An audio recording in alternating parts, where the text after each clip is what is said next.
میرا صرف یہ سوال ہے کہ آپ مسلمان ہیں، میں بھی مسلمان ہوں، یہ سب لوگ بیٹھے ہیں یہ بھی مسلمان ہیں، الحمدللہ کلمہ پڑھتے ہیں. ٹھیک. تو ہمارے پاس کون سی یارڈ سٹک ہے کہ ایک انسان جو کلمہ پڑھتا ہے اس کو میں یا کوئی اور یا تیسرا آدمی یہ کہہ دے کہ یہ کافر ہے؟ تو اگر اس کے پاس کوئی یارڈ سٹک ہے تو اس کا بیسس کیا ہے؟ کیا یہ پولیٹیکل ہے یا مطلب ہے کہ یوں ہی ایک شوشہ بنا کے دوسرے کو ذلیل کرنے کی بات ہے؟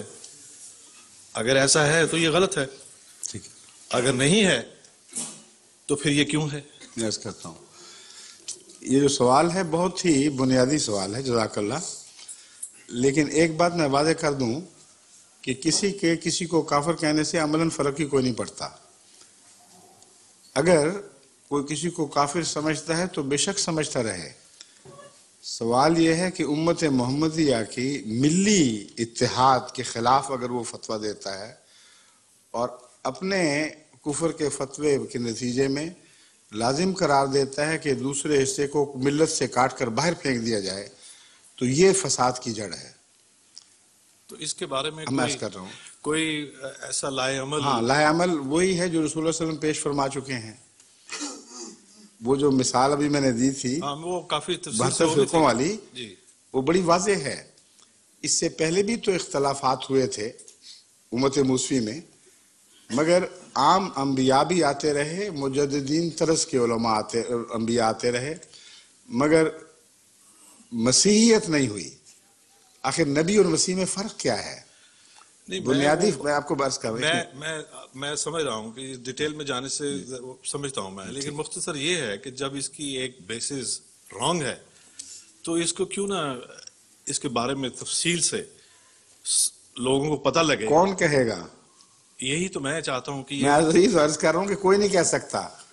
لیکن یہ جو خرابی ہے، یہ ہم لوگ مسلمان ہوتے ہوئے اپنے آپ میں ایک جب میں حل بتانے کی کوشش کرتا ہوں آپ پھر سنتے نہیں. ایک سیکنڈ میں سننے کی کوشش کروں گا آپ کی بات. تو یہ کیا اس طرح الزام لگا دینے سے دوسرے کو فرق نہیں پڑتا؟ لیکن الزام لگانے والا یہ جانتا ہے کہ یہ لوگ غلط ہیں، یا تو یہ مشرک ہیں یا یہ کوئی ایسی غلط بیانی کر رہے ہیں کہ جس کے بیسس غلط ہیں.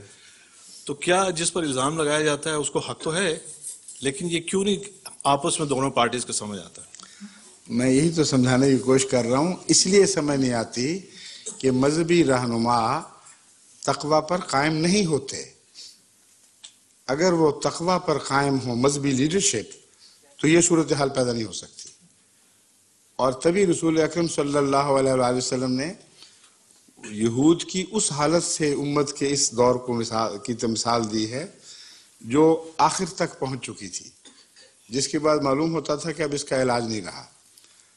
اس وقت آپ کا طریقہ علاج یہ ہے کہ پھر اللہ اپنے ہاتھ میں معاملے کو لیتا ہے.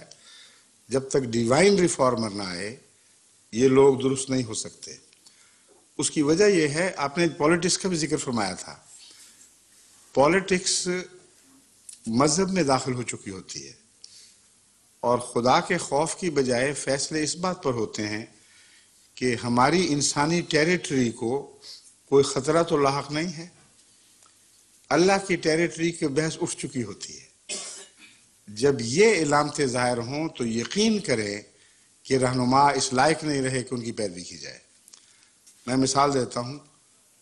ایک شیعہ ہے، اگر وہ سنی ہو جائے تو شور پڑ جاتا ہے، اور اگر شیعہ ماحول میں سنی ہو تو قیامت برپا ہو جاتی ہے. لیکن ایک شیعہ اسلام کے پہ عمل کرنا چھوڑ دے، اسے کوئی شور نہیں پڑتا.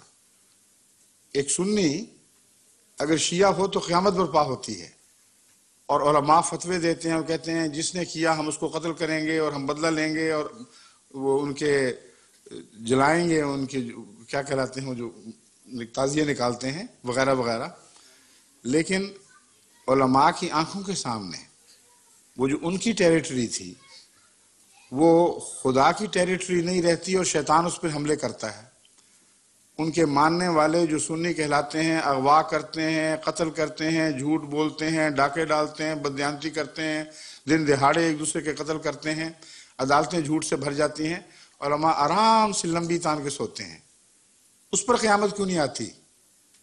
رشوت کا بازار گرم ہو جاتا ہے، اس پہ قیامت نہیں آتی.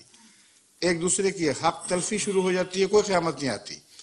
تو اس کا مطلب یہ ہے کہ دراصل وہ امت کے جو مختلف ٹکڑے ہیں ان کے سردار ان کو اپنی ٹیریٹری سمجھتے ہیں، اور اسی کا نام سیاست ہے. ٹیریٹری کے اندر کوئی چیز رہے اور اس سے باہر نہ نکلے تو کوئی قیامت نہیں آتی. جب ٹیریٹوریل نقصان شروع ہو اس وقت سیاست میں قیامت آیا کرتی ہے. یہی سیاست کا حال ہر جگہ دنیا میں موجود ہے. انگریزوں کے ملک کا ایک چپا بھی کوئی اور چیز قوم لینے کی کوشش کرے تو رد عمل ہوگا، یہاں تک کہ فوکلینڈ آئلینڈ تک رد عمل ہو گیا. لیکن اندرونی حالتیں جب بگڑتی ہیں تو سیاست کو کچھ نہیں ہوتا.